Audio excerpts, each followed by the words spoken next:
Did you ever think a team could lose one of the greatest players in NBA history, not once but twice, and come out stronger? That's exactly what the Cleveland Cavaliers have done. When LeBron James left Cleveland for the Lakers in 2018, it wasn't just the end of an era. It felt like the end of everything. Fans braced for another brutal rebuild, critics wrote them off as a bottom-tier team, and the rest of the league barely paid attention. But here's the twist. Instead of fading into irrelevance, the Cavaliers pulled off one of the most remarkable transformations in NBA history. A team with no superstar, no clear direction, and a mountain of doubt somehow clawed its way back to the top. How did they do it? Was it luck, genius front office moves, or something else entirely? The answers might surprise you. This is the story of how the Cleveland Cavaliers didn't just survive after losing LeBron. They thrived. And the way they did it? It's nothing short of legendary. Stay with us as we dive into the incredible journey of a team that refused to quit, defied every expectation, and rose to dominate the NBA once again. You're not going to want to miss this.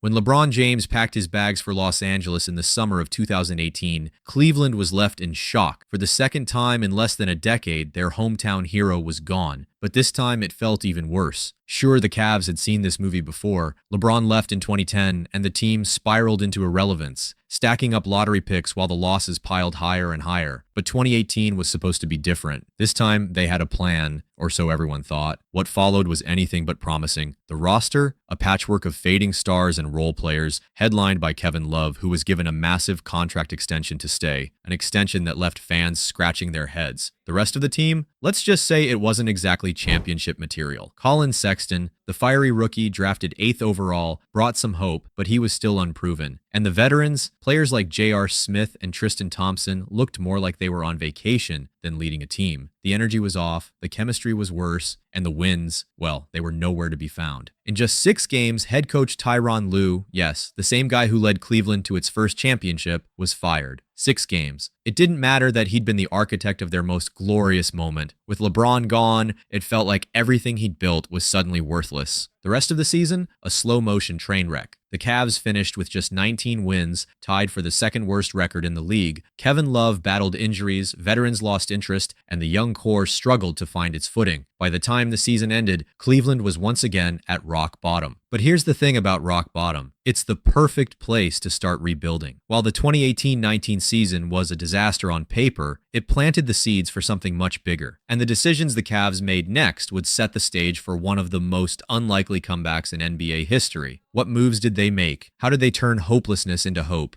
And why did the league sleep on a team that was quietly building a powerhouse? Stick around. This story's just getting started. After a disastrous 2018-19 season, the Cleveland Cavaliers had every excuse to fold. They were bottom dwellers with a disgruntled fan base, an injured star in Kevin Love, and a roster that felt more like a collection of spare parts than a team. But instead of wallowing in mediocrity, the Cavs quietly began laying the foundation for their future. It started where every great rebuild begins, the draft. In 2019, Cleveland used the 5th overall pick to select Darius Garland, a relatively unknown guard out of Vanderbilt. At first, people were skeptical. Garland had barely played in college due to injury, and with Colin Sexton already in the backcourt, many questioned the fit. 2 undersized guards on the same team? It sounded like a recipe for disaster. But Cleveland saw something others didn't, a floor general with the potential to change everything. And they weren't done. Over the next 2 years, they added more puzzle pieces. In 2020, Isaac Okoro came in, a defensive bulldog with a motor that never quit. Then came 2021, when the Cavs landed Evan Mobley with the 3rd overall pick. This wasn't just any pick. Mobley was a generational talent, a 7-footer with guard-like skills, defensive versatility, and a basketball IQ that seemed light years ahead of his peers. Still, young talent alone wasn't enough. The front office had to find a way to pair these pieces with proven players. That's where Jarrett Allen comes in. When the Cavaliers acquired him in a 2021 trade as part of the James Harden blockbuster, it was clear they'd struck gold. Allen wasn't just a great center. He was the perfect anchor for their defense and the kind of player every contender needs. And yet, it wasn't just about who they brought in. It was about how they played. While the rest of the league leaned into small ball lineups, Cleveland went the opposite way. They built a towering front court, featuring Mobley, Allen, and Lauri Markkanen, a 7-foot sharpshooter they acquired in a trade. Fans and analysts alike mocked the Tower City lineup, calling it outdated and clunky. but Cleveland didn't care. They leaned into their size, betting that their defense-first mentality would set them apart. Behind the scenes, another critical change was brewing, a new coaching philosophy. After a revolving door of head coaches, J.B. Bickerstaff was handed the reins. Bickerstaff didn't just focus on X's and O's, he focused on culture. At first, the results were modest. The Cavs were still losing more than they were winning, but there were flashes, moments when everything clicked. Garland showed flashes of brilliance as a playmaker. And Mobley? He looked like the kind of player who could anchor a team for years to come. It wasn't perfect, but it was progress. The Cavaliers weren't just rebuilding, they were redefining themselves. Slowly but surely, they were becoming a team no one wanted to face. But could this young core truly take the next step? Would the risky moves pay off? And most importantly, how would Cleveland handle the pressure of rising expectations? The answers weren't far off, and when they came, they changed everything. Stay tuned. By 2022, the Cleveland Cavaliers were no longer the league's forgotten team. The pieces were starting to fall into place, but no one could have predicted just how quickly they'd come together. Darius Garland had transformed into an all-star. Once doubted for his size and fit, he now commanded the floor with confidence, threading impossible passes and hitting dagger threes like a seasoned veteran. Beside him, Evan Mobley was a revelation, a rookie playing with the poise of a seasoned pro, anchoring the defense and making highlight plays on both ends. But the move that truly turned heads, the blockbuster trade for Donovan Mitchell. In one bold stroke, Cleveland acquired a proven superstar, the kind of player who thrives under pressure and turns good teams into great ones. Suddenly, the Cavs weren't just promising, they were dangerous. Their defense, anchored by the towering duo of Mobley and Jarrett Allen, became a nightmare for opposing teams. Offensively, they were balanced and unselfish, with Mitchell and Garland taking turns dismantling defenses. And then there was the Tower City lineup, a gamble that paid off big. The league mocked it at first, but now, teams didn't know how to handle it. Cleveland wasn't just competing, they were winning. Big games, close games, statement games. And with every victory, the whispers grew louder. Is this team for real? Spoiler alert, and they were just getting started. But could they sustain this momentum and finally put themselves in the championship conversation? Stick around. The best part is still to come. By the 2024-25 season, the Cleveland Cavaliers weren't just a great story, they were a force to be reckoned with. The team that once lived in LeBron's shadow had stepped into the spotlight, and now they were dominating the NBA. But what made this team truly terrifying wasn't just their stars, it was their depth. Players like Karis LeVert and Dean Wade came off the bench ready to deliver, and Ricky Rubio provided the steady veteran presence every contender needs. This wasn't just a team with talent, it was a team with chemistry, grit, and an identity. And then there was the defense. Anchored by Mobley and Jarrett Allen, the Cavs turned opposing offenses into a guessing game. Paint drives, swatted. Perimeter shots, contested. The Cavs weren't just beating teams, they were suffocating them. By mid-season, they were leading the Eastern Conference, and analysts everywhere had to admit it. Cleveland was a legitimate title contender. It wasn't about proving they could survive without LeBron anymore. It was about proving they could thrive without him. But every success comes with challenges. Could the Cavs keep this momentum going through the playoffs? Would their young stars rise to the occasion when it mattered most? And could this team finally deliver Cleveland another championship? One thing was certain, the Cavs had built something special, and the rest of the NBA couldn't ignore it any longer. The road ahead was daunting, but for the first time in years, Cleveland wasn't chasing greatness. They were defining it. How did the Cavaliers pull this off? Turning a post-LeBron disaster into a title-contending dynasty wasn't luck. It was strategy, and every move they made was calculated, bold, and surprisingly ahead of its time. First, let's talk about the draft. Cleveland didn't just chase hype, they drafted smart. Darius Garland was a gamble, a player with limited college experience, but they saw his potential as a playmaker. Evan Mobley, a no-brainer. His combination of size, skill, and defensive instincts made him the cornerstone of their rebuild. And let's not forget Isaac Okoro, a lockdown defender who brought grit and energy from day one. When the Cavaliers landed Jarrett Allen in 2021, it didn't grab national headlines. But now, it looks like one of the most lopsided trades in recent memory. A future all-star for a late first-round pick? That's a heist. And the Donovan Mitchell trade? That was the masterstroke. Cleveland gave up a lot, but they got the elite scorer and leader they desperately needed to turn potential into power. But it wasn't just about the players. They also nailed the coaching. After cycling through a carousel of head coaches, the Cavs found their guy in J.B. Bickerstaff. His emphasis on defense, accountability, and unselfish basketball transformed the culture. This wasn't a team relying on one star to carry them. It was a collective, and every player bought in. And then there was their approach to team building. While the rest of the NBA leaned into small ball lineups, Cleveland zagged. They embraced size and defense, constructing the now famous Tower City front court. At first, critics mocked the idea, calling it outdated in a league dominated by three-point shooting. But the results speak for themselves. This wasn't just a rebuild, it was a blueprint, a masterclass in how to construct a team from the ground up. Every draft pick, every trade, every decision was made with one goal in mind: building a team that could compete at the highest level for years to come. The stage is set, and the answer is closer than ever. Stay tuned, because this story isn't over yet. From heartbreak to dominance, the Cleveland Cavaliers have rewritten their story. They didn't just survive losing LeBron, they thrived. Through smart drafting, bold trades, and a culture built on defense and grit, they've become a powerhouse no one saw coming. This isn't just about basketball, it's about resilience, about proving that even when the odds are stacked against you, you can find a way to rise. The Cavs didn't follow the crowd. They created their own path, and now they're leading the charge. So, what do you think? Can this team go all the way and bring another championship to Cleveland? Let us know in the comments. And while you're here, don't forget to like this video, subscribe to the channel, and hit that notification bell. The Cavaliers' journey is far from over, and neither is ours. Stay tuned for more stories that remind us why we love this game.